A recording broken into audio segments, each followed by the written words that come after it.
Good morning. This is the Great Basin Fire Potential Briefing, Monday, September 19th. A look at the impact map for today. We do have some dry, breezy conditions, winds quite strong, 30 to 40 miles per hour. You see the orange. The next couple of days across Nevada and far western Utah. The saving grace is that a lot of these areas, actually about all of these areas in the orange, got pummeled with heavy rain of a half inch to an inch in the past week. So we are not concerned for large fire despite the wind, although it will start to dry out uh, surface fuels a little bit towards the end of the period. We have other things going on as well. Some lingering showers still stuck right on the Sierra front with a powerful storm system off the California coast.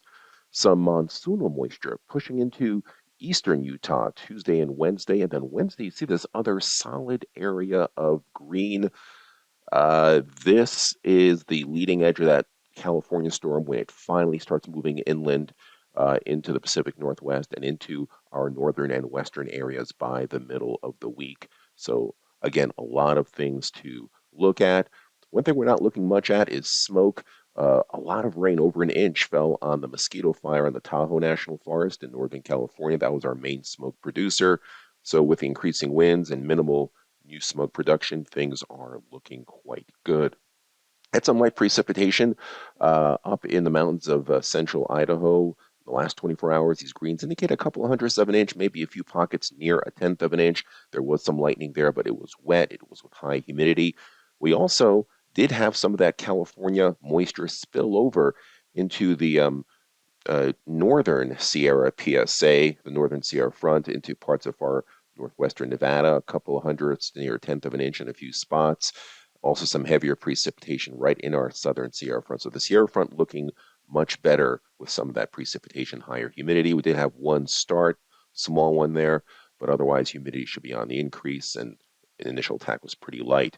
Now here in the green, you see that heavy rainfall of the past week. A lot of this was about 6 to 7 days ago, but it was a half inch to locally over an inch where you see the yellow. So winds in these areas are not going to be as much a concern. Um, we'll look at our fuels. We still have dry fuels a little bit off the Sierra front in northwestern Nevada, starting to dry out the 100-hour fuels in the far south. But of course, they have green grass growing there now with some of that rainfall. Uh, Fuels still taking a downturn up north. Let's look at some of the ERCs. We'll start where we have some of our current large incidents on the Payette National Forest. You can see what a hit they've taken.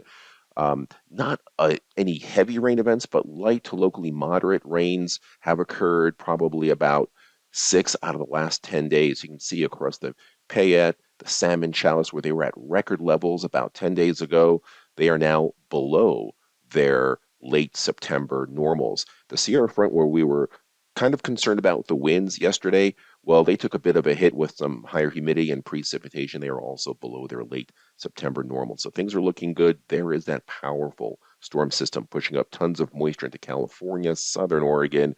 The question will be, when will this low stop sitting here and start tracking to the north and east? And we have the answer to that question. We also have monsoonal moisture coming out of Mexico. So look at all that. And in between, these tight height gradients here suggest strong winds and dry air. So that's another thing. We see that dry wedge of air here on the on the water vapor imagery. So far southern Nevada, parts of Utah in the south is where that dry air is going to overlay with those strong winds. But fortunately, fuels there quite moist. So let's look at it. Here's that dry wedge of air in that orange shade. And drying out everywhere up in our Idaho fires as well, but the damage has been done to our fuels, everything in the green, a few pockets barely holding in the yellow. Um, Here are the strong winds, and quite strong here, gusting to near 40 miles per hour, 30 to 40 here, where you see the orange transition to the purple. Also, some winds, probably 20 to 30 miles per hour up here in Idaho, more on the Salmon Chalice side than on the Payette and Boise National Forest side.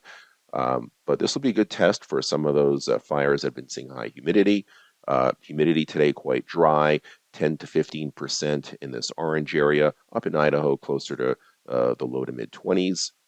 Now, tomorrow, there's a dry wedge with strong winds again, but there's monsoonal moisture now coming up from Arizona and pushing into parts of southeast Utah.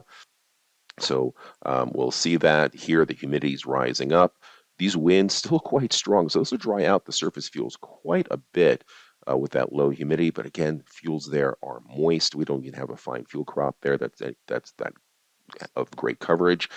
That dry wedge of air is still in southern areas of Nevada on Wednesday, but there's moisture now streaming up from the monsoon into all of eastern Utah, into Wyoming, and connecting with this low that was sitting off the California coast, now tracking up into Oregon.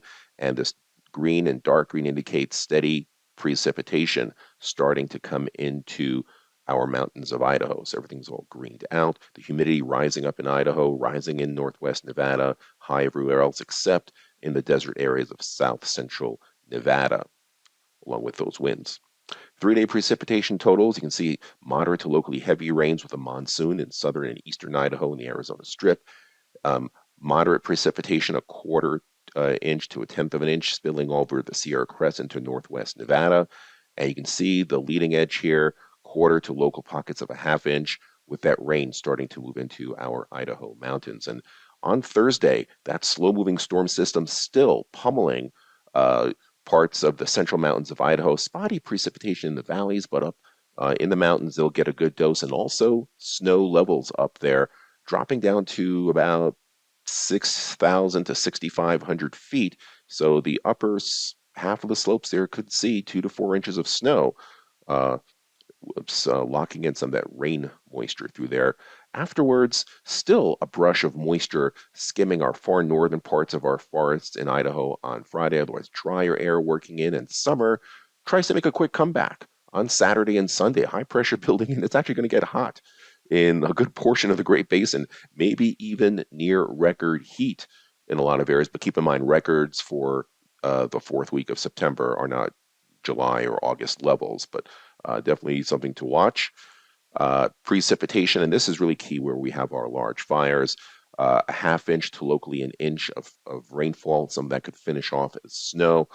And then heavy precip, of course, southern and eastern areas, as well as northwest Nevada, light to moderate precipitation. So everyone who needs to get a final nail in the coffin may indeed get some during this 7-day period, because we do return to above normal temperatures and drier than normal conditions, although by the end of the 14-day period, there's another dose of monsoonal or subtropical moisture and another Pacific storm system, both headed to maybe come together. So it's the time of year and stuff really starts happening. This concludes our briefing. Have a great day.